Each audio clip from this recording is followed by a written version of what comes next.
Bonjour les investisseurs, je suis Fabien Tatibouet, CEO de la société Fabien Immobilier. C'est un plaisir de vous retrouver aujourd'hui. Dans cette nouvelle vidéo, je vais vous parler du nouveau DPE qui est entré en vigueur le 1er juillet 2021 et je vais répondre aux questions suivantes. Qu'est-ce qui a changé? Quelles sont les nouvelles règles? Et puis, si vous voulez investir dans l'immobilier, comment s'y prendre avec ce nouveau diagnostic? Pas d'inquiétude, je vais répondre à toutes ces questions dans cette vidéo.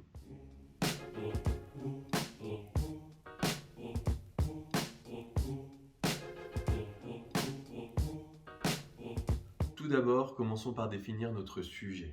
Le diagnostic de performance énergétique, dit DPE, permet d'estimer la consommation énergétique du logement et le taux d'émission de gaz à effet de serre du logement. C'est un élément obligatoire pour tout propriétaire qui souhaite vendre ou louer son bien immobilier. Le nouveau DPE, rentré en vigueur le 1er juillet 2021, va prendre une place centrale dans votre projet d'investissement locatif. Il va déterminer si vous pouvez louer ou non votre bien et va peut-être demander de faire des travaux de rénovation énergétique afin que votre bien puisse être loué et ceci va avoir un coût. Avec le nouveau DPE, l'acheteur et le locataire trouveront des informations utiles. Premièrement, sur la consommation liée au chauffage, à la ventilation, à la climatisation, à la production d'eau chaude sanitaire, mais également ils trouveront les axes d'amélioration qui pourraient être mis en place pour réduire la consommation énergétique. Que vous souhaitez investir dans votre résidence principale ou dans un investissement locatif, ce nouveau DPE a pour but de vous donner un maximum d'informations, mais également c'est un diagnostic qui va devenir opposable, c'est-à-dire que la personne à qui a reçu ce diagnostic, si jamais il y avait une information qui était erronée, pourrait se retourner contre la personne qui lui a donné ce document, mais cette personne se retournerait contre le diagnostiqueur qui a émis et édité ce document.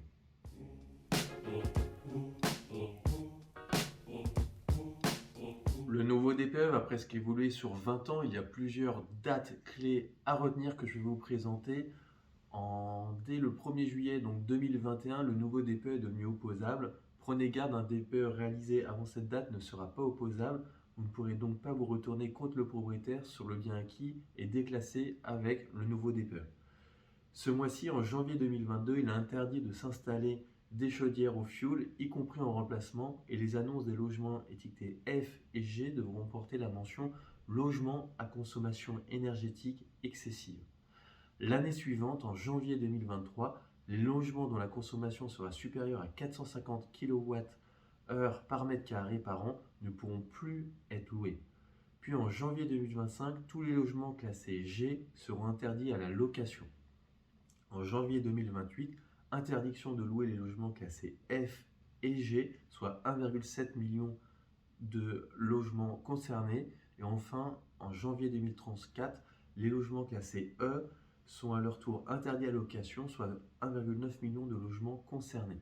Mais pas d'inquiétude, le nouveau DPE va rétablir au fur et à mesure avec une période de transition. Donc les diagnostics énergétiques effectués entre le 1er janvier 2013 et le 31 décembre 2017 seront valides jusqu'au 31 décembre 2022. Et entre le 1er janvier 2028 et le 30 janvier 2021, elles seront valides jusqu'au 31 décembre 2024.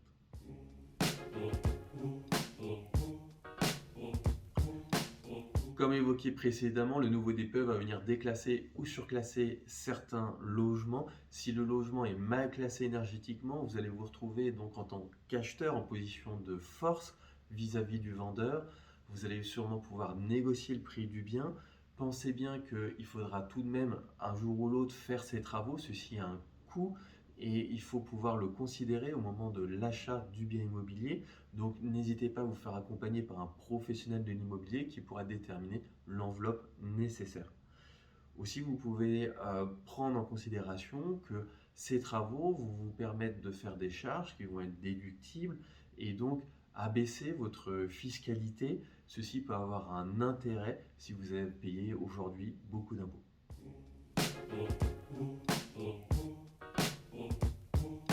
En plus d'avoir un impact sur le choix du bien immobilier et des travaux, ceci a un impact sur le financement. En effet, les banques regardent la classe énergétique pour savoir s'il y aura des travaux de rénovation dans le cadre d'un projet d'investissement locatif, surtout si vous êtes classé F et G. Deux choses l'une, soit vous l'intégrez dans le plan de financement, donc la banque peut vous financer cette rénovation, ou alors vous avez des finances suffisamment solides pour justifier avec la banque, vous pourrez le prendre en charge par vous-même ultérieurement. Ceci va également redéfinir le mode de production de chauffage et d'eau chaude sanitaire. En effet, le chauffage fuel va être petit à petit interdit, le chauffage gaz va être défavorisé, le chauffage électrique va être favorisé. C'est intéressant parce que ça peut permettre de gagner par exemple une classe en changeant simplement une chaudière fuel par des radiateurs électriques. On pense également qu'il y aura des avantages fiscaux qui vont être donnés aux propriétaires de biens qui vont nécessiter des travaux de remise en état énergétique. Ça peut faire peur, mais en réalité c'est très simple d'investir dans un bien immobilier en prenant en compte le nouveau diagnostic immobilier. Je vais prendre l'exemple de Marine qui souhaite investir dans l'immobilier. Marine est actuellement locataire de son logement dans la région parisienne. Pour éviter d'impacter trop fortement son taux d'endettement, elle préfère réaliser un investissement locatif sur un bien immobilier situé à Nantes.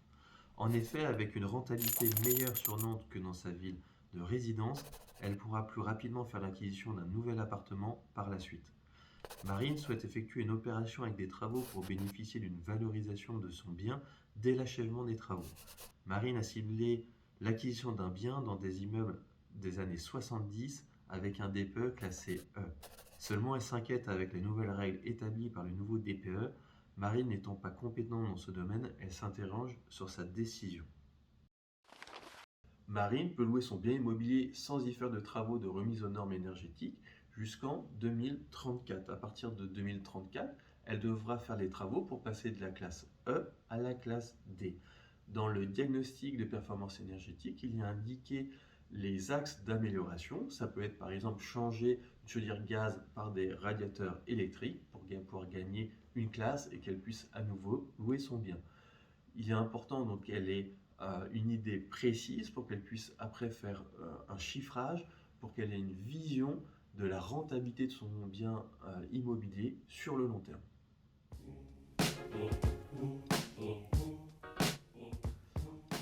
Comme vous l'aurez compris, le nouveau DPE va devenir central dans votre projet d'investissement immobilier, surtout si c'est un investissement locatif. Parce que je le rappelle, si votre logement est classé E, F ou G, à partir d'une certaine date, vous ne pourrez plus louer votre bien. Il faudra faire des travaux d'amélioration énergétique pour repasser en lettre D. Si vous êtes classé E, pas de panique, parce que parfois c'est des travaux légers qui auront un faible coût pour pouvoir passer en lettre D et vous serez en position de force par rapport au vendeur qui n'aura pas forcément connaissance de ces informations.